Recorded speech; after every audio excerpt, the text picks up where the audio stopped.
오늘 하나님께서 우리에게 주신 말씀은 다니엘서 2장 14절에서 16절 말씀입니다. 제가 받들어 봉독해 드리겠습니다. 그때 왕의 근위대장 아리옥이 바벨론 지혜자들을 죽이러 나가매 다니엘이 명철하고 슬기로운 말로 왕의 근위대장 아리옥에 물어 이르되 왕의 명령이 어찌 그리 급하냐 하니 아리옥이 그 일을 다니엘에게 알림해 다니엘이 들어가서 왕께 구하기를 시간을 주시면 왕에게 그 해석을 알려드리리이다 하니라. 할렐루야. 사랑하는 성도 여러분, 오늘 우리 하나님께서 우리에게 주신 말씀의 제목이 우리 한번 따라해 보세요. 주님을 알기에 믿습니다. 제가 늘 말씀드리지만 제목은 굉장히 중요합니다. 왜냐하면 제목 속에 말씀의 내용이 풍성하게 다 담겨져 있기 때문에 그렇습니다. 그러므로 여러분들의 제목은 꼭 기억해야 돼요. 그리고 그 주간 하나님께서 주신 이 제목을 붙들고 기도할 때 새롭게 그 내용이 여러분들 가슴에 전해질 줄 믿습니다. 그러므로 그 주간에 주신 말씀의 제목은 꼭 가슴에 담기를 진심으로 바랍니다. 오늘 말씀의 제목은 주님을 알기에 믿습니다 입니다. 근데 이 말씀에서 주님은 구약적인 표현, 즉 히브리어로는 아도나입니다. 그리고 신약적인 표현, 즉 헬라어로는 키리오스입니다. 이것은 우주 만물의 주권자이시고 창조주이신 야훼 우리 하나님의 고유한 호칭이에요. 일반적으로 하나님의 고유 성우이신 야훼는 너무 거룩해서 이렇게 입에 담지를 않아요. 유대인들은 특히 아주 보수적인 유다인들은 그 야훼 하나님을 입에 담지 않아요. 그리고 그 야훼 하나님 대신 아도니아, 키리오스, 주님을 이렇게 부릅니다. 그러니까 하나님이시죠. 하나님. 존재하는 모든 것을 존재케 하시는 하나님. 나는 나다. 유일한 창조주이신 하나님. 우리 인생의 생사복의 주권자이시며 주관자이신 하나님. 우리의 모든 것을 알고 계시고 우리의 모든 것을 그리 해결할 수 있는 하나님. 우리 모든 문제의 하나님. 자, 오늘 말씀해 보니까 그 하나님 아도나이 그 하나님을 알기에 믿습니다. 그랬어요. 그러니까 여러분들 잘 들어보세요. 하나님을 아는 만큼 믿음도 생긴다는 뜻이에요. 하나님을 얼마만큼 아느냐에 따라서 그 믿음이 달라지는 거예요. 그런데 오늘 그 제목에 보면 또 주어가 빠졌죠. 누가, 내가 또는 우리가, 이 주어가 빠졌어요. 왜 주어를 뺐냐면은 사실은 내가 주님을 알 수는 없어요. 세상 없어도 우리는 주님을 알 수가 없습니다. 그러면 우리가 주님을 어떻게 알 수 있냐? 성령님의 도우심이 있어야 돼요. 성령님의 인치심이 있어야 돼요. 그래서 주어를 뺐어요. 그러니까 정확하게 제목을 말하자면 성령님께서 도와주셨기에, 성령님께서 알게 해주셨기에 우리가 믿습니다. 이렇게 제목을 정해야 돼. 어떻게? 원래는 정확하게 말하면 그렇죠.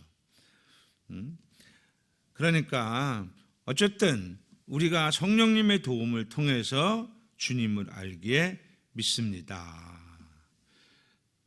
주님을 알면 알수록 우리의 믿음은 굉장하게 성장해요. 그러니까 주님을 모르면 모를수록 우리의 믿음은 작아져요. 자, 고린도전서 12장 3절 말씀 한번 보겠어요. 고린도전서 12장 3절 우리 한번 같이 보겠습니다. 시작. 그러므로 내가 너희에게 알리노니 하나님의 영으로 말하는 자는 누구든지 예수를 저주할 자라 하지 아니하고 또 성령으로 아니하고는 누구든지 예수를 주시라 할 수 없느니라. 이렇게 말씀하고 있어요. 무슨 말입니까, 여러분들? 그러니까 성령님의 도움을 통해서 우리가 하나님을 알 수 있다는 거예요. 하나님을 아버지라 부를 수 있고 성령님의 도움이 와야 우리가 하나님께 영광 돌릴 수 있고 또 성령님의 도움이 돼야 우리가 예수님을 주님으로 부를 수 있다는 거죠. 그러니까 무엇보다도 우리가 주님을 알기 위해서는 하나님을 만나야 돼요. 그리고 그 만남을 통해서 우리가 하나님을 풍성하게 알아야 되는데 그 풍성하게 알아야 될 그 조건이 지난 시간에도 말씀드렸지만 유일하게 우리에게 세 가지의 조건밖에 없어요. 물론 나머지도 우리에게 하나님을 알 수 있는 여러 가지 조건이 되겠지만 그러나 하나님을 깊이 알고 넓게 알고 그리고 높게 알고 풍성하게 알 수 있는 것은 세 가지의 조건입니다. 첫째는 뭐냐면은 우리가 하나님을 만난 사람이 하나님을 풍성히 알아야 되지 않습니까? 주님을 풍성히 알아야 돼요. 그래야 믿음도 풍성해지고 믿음도 커져요. 그 하나님을 풍성하게 알 수 있는 유일한 그 조건 중에 하나가 예배입니다, 여러분들. 그러니까 여러분들이 성령의 인치심을 받았다면 하나님의 자녀로 여러분들이 물과 성령으로 거듭났다면 어떻게 됐든 간에 예배자가 돼야 돼요. 예배의 승리자가 돼야 돼요.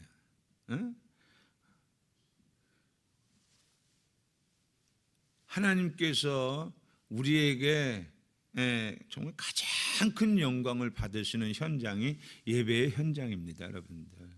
그러니까 우리가 예배의 패배자가 되서는 안 돼요. 그래서 교회 이렇게 1년에 52주지 않습니까? 여러분들 52주만큼은 어떤 일이 있어도 하나님 앞에 예배의 승리자가 돼야 돼. 그래서 하나님 앞에 예배드리며 우리 하나님을 경외하며 찬양하며 경배하며 말씀을 들으며 기도하며 그런 가운데에서 여러분들 하나님을 알게 돼요. 음으로 양으로 이를 알게 돼요. 아하, 하나님은 이런 분이구나. 하나님은 저런 분이구나. 하나님은 창조주구나. 하나님은 구원자구나. 하나님은 보혜사구나. 하나님은 우리의 모든 문제 해결자구나. 또 하나님은 나의 모든 것을 다 아시는 생사화복의 주권자구나. 이런 여러 가지를 하나님에 대해서 알게 돼요. 뭘 통해서? 예배를 통해서. 그러므로 우리 사랑하는 성도님들 2024년도에는 어떤 일이 있어도 예배의 승리자가 되어야 될 줄 믿습니다. 그러니까 다른 일을 바쁘더라 할지라도 꼭 예배 드리는 그 자리를 여러분들이 놓쳐서는 안 돼요.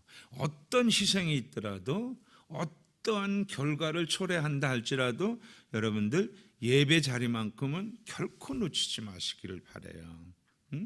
그 예배를 통해서 우리 하나님을 여러분들 소개해요.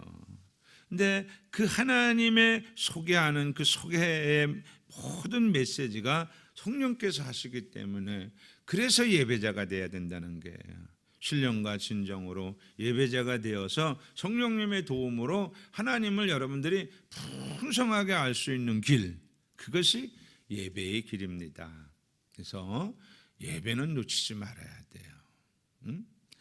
자, 그 다음에 이제 또 말씀과 기도로 무장해야 돼요. 여러분들이 풍성하게 하나님의 말씀 그리고 성령의 인도함 받는 기도로 무장해야 돼. 그래서 우리가 성령 충만하고 말씀 충만하고 은혜 충만하고 믿음 충만한 성령의 사람이 돼야 돼요.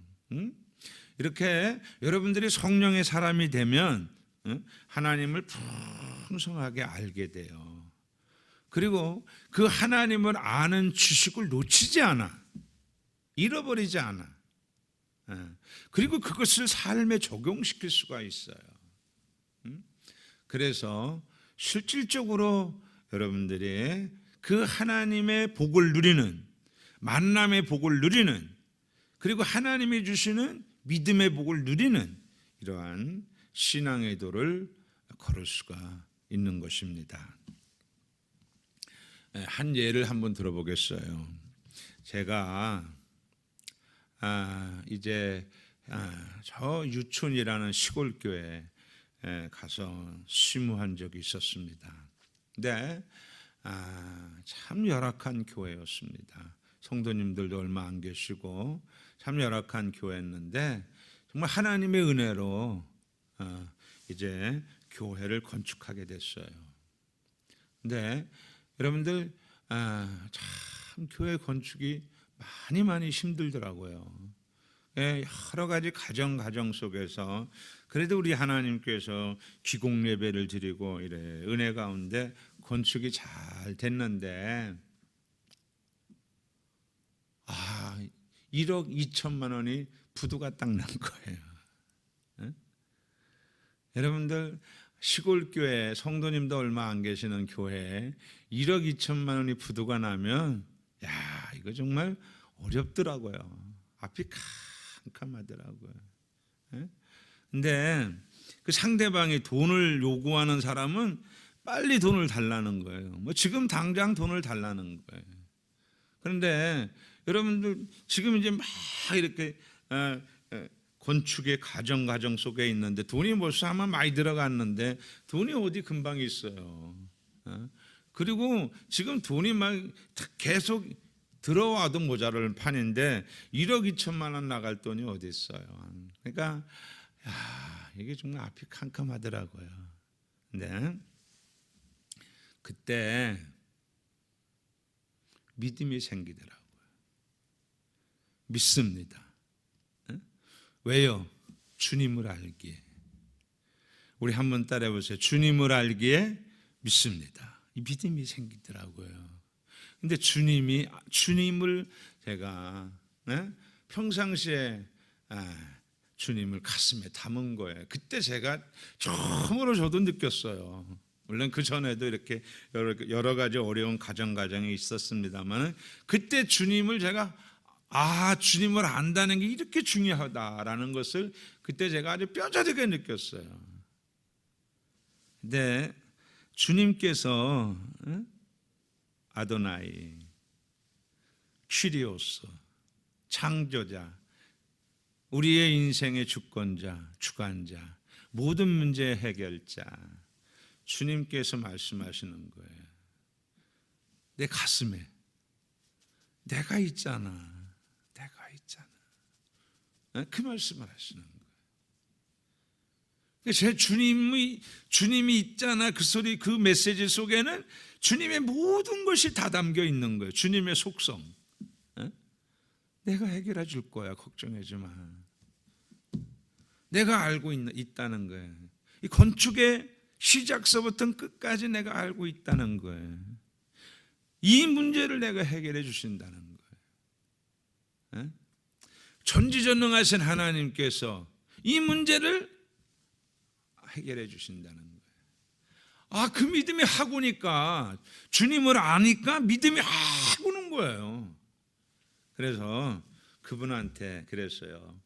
저에게 한 달만 말미를 주시면 제가 깔끔하게 해결해 드리겠습니다. 그 각서를 쓰래요. 그래갖고 또 각서를 썼어요. 이렇게 각서를 써서 매달 며칠 한 달 동안 1억 2천만 원을 드리겠다.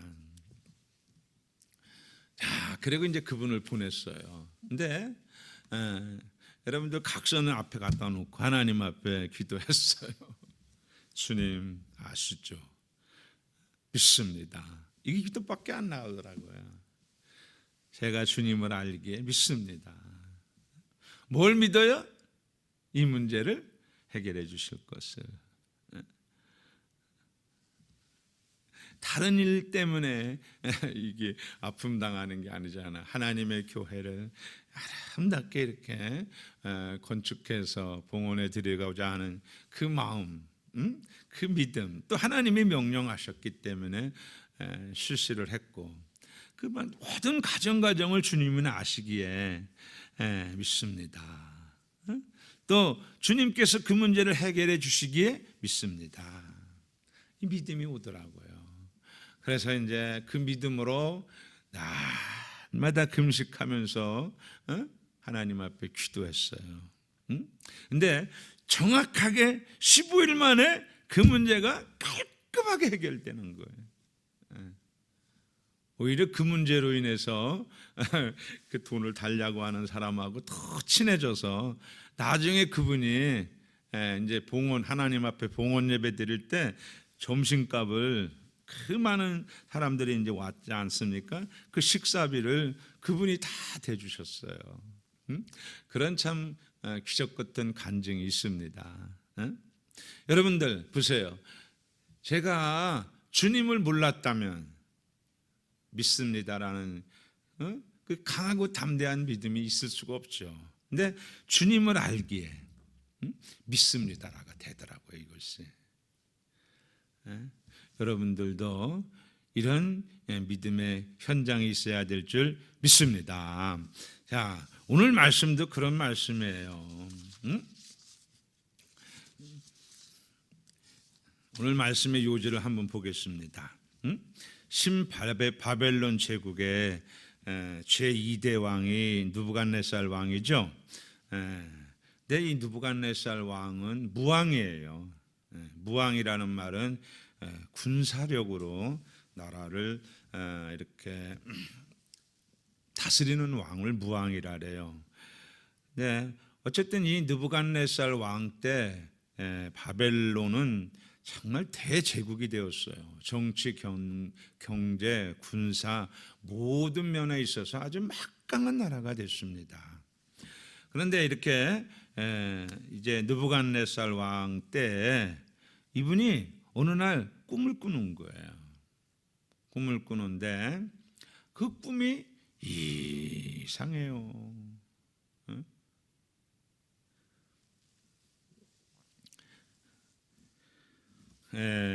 여러분들 본시 왕의 꿈은 동서고금을 막론하고 그 어느 나라도 예사롭게 생각하지 않아요.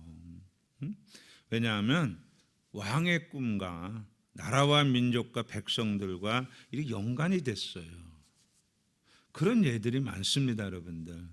그래서 그 꿈과 실질적으로 나라의 흥망성쇠, 흥하고 망하고 성하고 쇠함과 연관됐어요. 이렇게.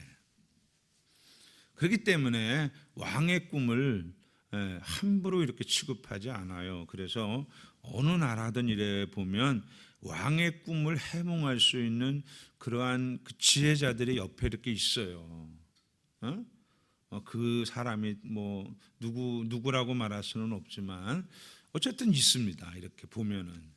그러니까 옛날에도 그렇고 지금도 그래요. 아주 뭐 최첨단 시대라 할지라도 여러분들 대통령의 꿈이나 무슨 그 나라의 중추적인 역할을 감당하는 사람의 꿈은 함부로 취급하지 않습니다. 그런데 이제 이 느부갓네살 왕이 꿈을 꿨는데 이 꿈이 얼마나 이게 요상한지 말이에요. 성경에 보니까 이 느부갓네살 왕이 그 꿈으로 인해서 마음이 번민하여 잠을 이룰 수 없다 이렇게 말씀하고 있어요. 꿈이 이게 심상치 않은 거예요. 그래서 자 이제 느부갓네살 왕이 꿈을 꿨으니까 이걸 어떻게 이제 해몽을 해야 되잖아요. 해석도 하고 해몽도 해야 되는데 자기는 못하고 그러니까 이제 바벨론의 지혜자들을 이제 소집을 한 거예요. 그러니까 뭐 점술가도 있고 뭐 술객도 있고 박수도 있고 전비쟁이도 있고 술사도 있고 하여튼 지혜자들을 다 모았어 이렇게 왕궁으로 모았어요. 그리고 이제 자기의 꿈을 해석하라, 자기의 꿈을 해몽하라 이렇게 명령을 내려요. 그러니까 당시의 지혜자들이 당연히 해석해야죠. 해몽해야죠. 왜? 왕의 꿈인데 이게 나라의 흥망성쇠와 연관이 있는데 당연히 해드려야죠. 그래서 왕에게 아이고 당연히 해드리겠습니다. 왕이시여 만수무강하소서. 우리가 꿈 해몽해 드리게 할 테니까 꿈을 말씀하세요. 여기서 이제 문제가 생기는 거예요. 근데 이 느부갓네살 왕이 꿈을 꿨는데 무슨 꿈을 꿨는지 모르는 거예요. 꿈 내용을 몰라. 꿈은 틀림없이 꿨는데 그 꿈이 아주 마음이 번민할 정도로 참 이상한 꿈인데 분명히 알아야 되는데 이거를 근데 내용을 모르는 거야. 그러니까 제가 첫 번째 말씀드렸죠. 무왕이라 그랬죠. 무왕. 무왕들은 이럴 때요 전후 좌우를 안 가려. 무왕들의 특징이 그거예요. 무조건 하라 이거예요. 하지 못하면 무조건 죽어라 이거예요. 무왕의 특징이. 그래서 여러분들 우리나라도 이래 보면은 무왕들이 정치할 때 많은 사람들이 어려움을 당하는 걸 보게 되지 않습니까? 세계적으로도 그렇고. 그러니까 이제 꿈 내용을 말씀하세요. 그러니까 못하는 거야. 내용을 어떻게 모르는 거야 이게.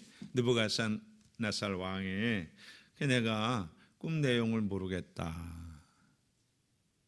그렇지만 그 내용을 니들이 알아서 해몽하라. 이렇게 얘기하니까 누가 해몽을 하겠어요? 누가 그 꿈을 알겠어요? 여러분들 다니엘서 2장 11절에서 13절 말씀 보겠습니다. 자, 다니엘서 2장 11절에서 13절. 왕께서 물으신 것은 어려운 일이라. 이게 말이 어려운 일이라 그러지 말도 안 되는 소리입니다 이 얘기죠. 엉뚱당뚱한 소리입니다 이 얘기지. 왕한테 그런 얘기는 못하고 어려운 일입니다.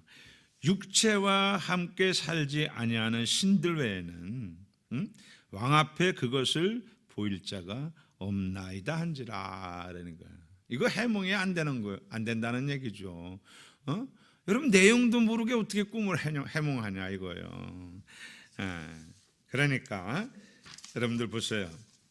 왕이 이로 말미암아 진노하고 통분하여 아까 말씀드렸죠. 무왕의 특징이에요 이것이.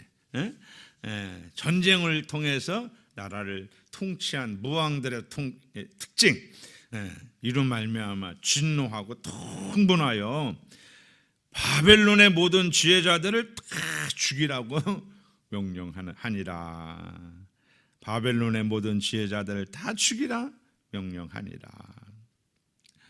왕의 명령이 내림에 지혜자들은 죽게 되었고 다니엘과 그의 친구들도 죽이려고 찾았더라. 이렇게 말씀하고 있어요.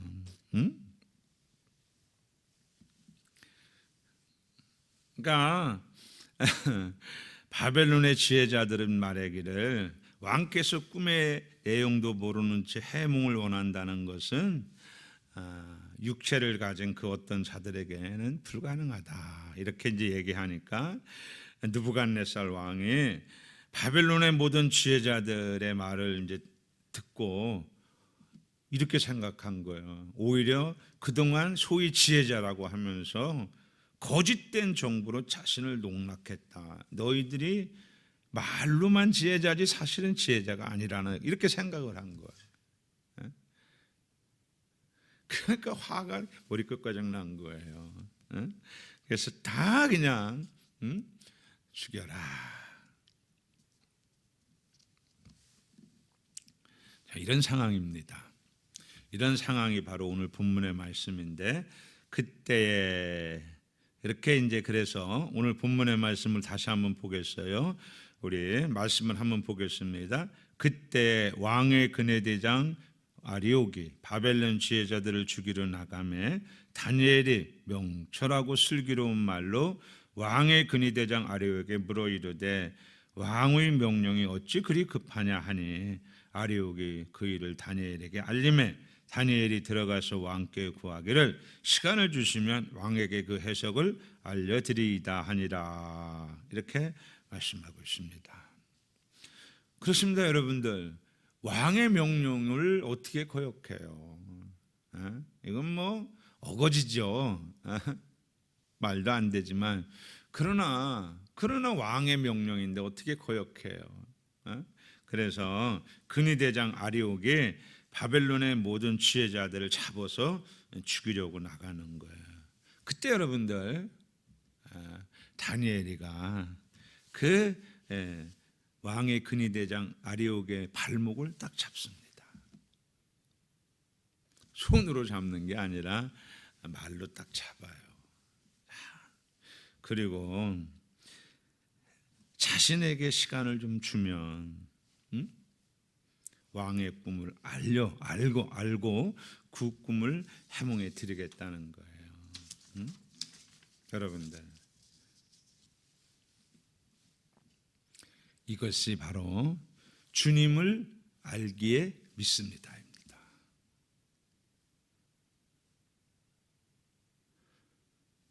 이런 일이 어떻게 가능할까요? 주님을 아는 사람만이 이런 일을 해낼 수가 있는 거예요.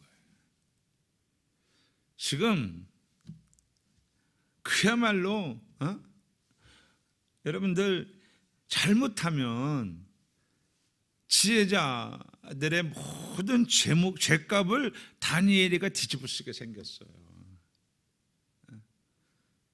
왜냐하면 지금 이제 지혜자들에게 이렇게 꿈을 묻지 않습니까? 대답을 못 하는 거예요. 근데 다니엘이가 막았어. 내가 하겠대. 그래 만약에 그 대답을 못 한다면 그 죄값이 누구한테 돌아가겠어요, 여러분들? 그렇죠. 당연히 다니엘에게 돌아가죠. 지금 이 모든 지혜자들의 그 모든 것을 자기가 짊어지는 그런 상황이에요. 그런데도 불구하고 우리 한번 따라 보세요. 주님을 알기에 누가? 다니엘이가. 다른 사람들은 하나님을 모르지만 다니엘은 알아요. 왜냐? 하나님을 만났기 때문에 그래요. 그리고 다니엘은 우리 하나님 앞에 예배드리는 예배자였습니다. 그리고 말씀과 기도로 철저하게 무장한 성령 충만, 말씀 충만, 은혜 충만, 믿음 충만한 성령의 사람이었습니다. 다니엘에게는 하나님이 충만했습니다. 어떤 상황에서도 하나님이 문제를 해결해 주실 것을 알았어요. 주님을 알기에 믿습니다. 이게 되는 거예요. 내가 주님을 알기 때문에 성령님께서 도와주시기 때문에 당연히 그 문제를 해결해 주신다는 거예요. 그렇게 여러분들 근위대장 아리옥의 발목을 딱 잡는 거예요. 근데 근위대장 아리옥도 다니엘을 알잖아요. 우리가 잘 알다시피 다니엘이가 막 이렇게 이제 포로로 잡혀와서 그 이제 해유 정책으로, 바벨론의 해유 정책으로 그 나라의 백성 중에서 왕족이나 귀족 중에 아주 똑똑하고 지혜로운 자들 5명씩 이렇게 뽑았잖아요. 이렇게 뽑았는데 이렇게 그 중에서 이렇게 뽑았는데 그 중에 뽑힌 자가 여러분들 다 아시다시피 다니엘이죠. 이스라엘에는 다니엘과 다니엘의 세 친구들 4명이 뽑혔잖아요. 그런데 그런 가운데 아리옥이 다니엘의 지혜, 다니엘의 총명을 유심히 알고 있죠. 알고 있기 때문에 아리옥은 다니엘이가 어떤 사람인지 알아요. 그러니까 평상시에 그가 어떠한 그러한 신앙을 갖고 있는가를 알고 있어요. 믿을 만한 사람이에요. 틀림없는 사람입니다. 그를 통해서 하나님이 일하시고 그를 통해서 하나님이 역사하시는 현장을 여러분들 아리옥도 봤어요. 그러니까 다니엘이가 내가 그 꿈을 알고 해몽해 드리겠습니다. 그랬더니 시간을 준 거예요.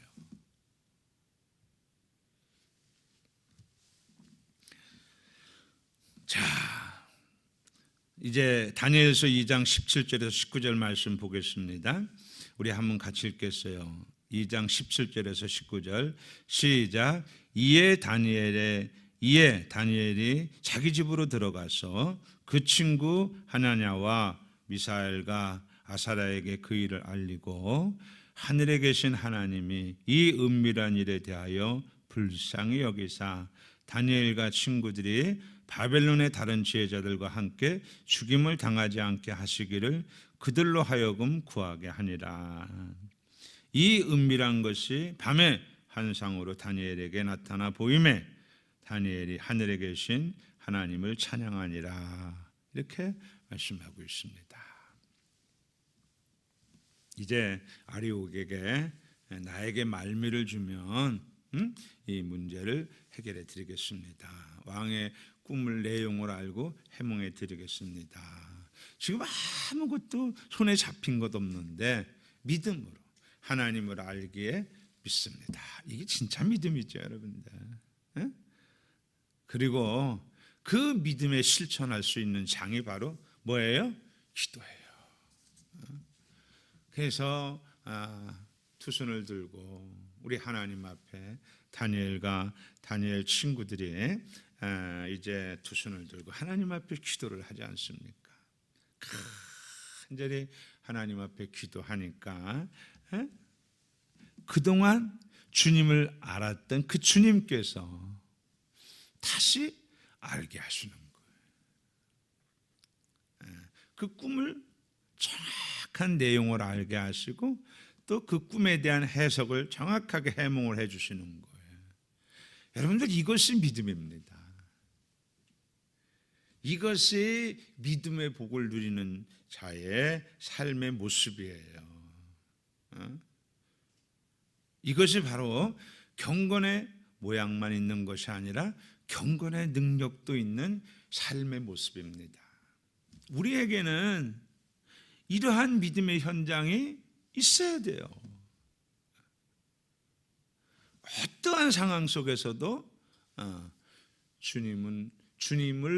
주님이 알기에, 내가 주님을 알기에 믿습니다. 그래서 여러분들이 쭉 평상시에 늘 예배자가 되고 말씀과 기도로 무장하고, 그래서 하나님을 풍성하게 알아 문제가 생길 때마다 이 고백이 있어야 돼요. 내가 주님을 알기에 믿습니다. 그리고 기도 자리에 나가서 간절히 기도해서 그 주님께서 여러분들의 문제를 온전히 해결할 때 여러분들 보세요. 그 복을 나눌 수 있는 복된 도구가 되는 거예요. 그럴 때 하나님의 나라가 확장되고 그럴 때 하나님의 영광이 온 세상 사람들에게 알려지는 거예요. 여러분들 예수 믿는 것은 받은 증거 많다 그랬어요. 우리가 신앙생활 하는 데 있어서 이 복이 넘치는 저와 여러분들이 되시기를 주님의 이름으로 축복합니다. 감사합니다. 기도하겠습니다.